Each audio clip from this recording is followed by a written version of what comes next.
কাজ বাধা সরে করে নিলাম নড়ে গেছে কাপড়িয়া কেউ দেখে নাই দেখার মতো কেউ নাই উপর আল্লাহ। আমি পুরনো গাড়ি কেনা বেচা করি সিঙ্গা মোটরস আমার কর্মস্থান। সিলেট থেকে ঢাকা বাদামতলী, ঢাকা বাদামতলী থেকে 550 কিলোমিটার গাড়ি চালিয়ে সুন্দরবন। বৃদ্ধ অসহায় মানুষের কাছে যাচ্ছি যাদের ছেলে সন্তান থাকতেও তাদেরকে দেখার কেউ নেই। তবে ধন্যবাদ জানাই বাংলাদেশের কার রেসার অভিজ্ঞানর ভাইকে, তিনি সবসময় আমার পাশে থাকার জন্য। যখনই সুযোগ পাই তখনই চলে আসি এই মানুষগুলাকে দেখার জন্য। এত বেশি মায়া লাগে তাদের দিক তাকাইলে, আর এত বেশি কষ্ট লাগে তাদের ছেলে সন্তানের ব্যবহার দেখে।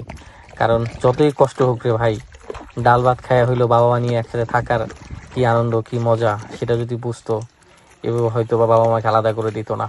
গত বছরও আমি চলে আসি এই মানুষগুলাকে দেখার জন্য সুন্দরবন উপকূল অঞ্চলে, কয়রা উপজেলা। এটা একটা গুচ্ছা গ্রাম। এখানের মানুষ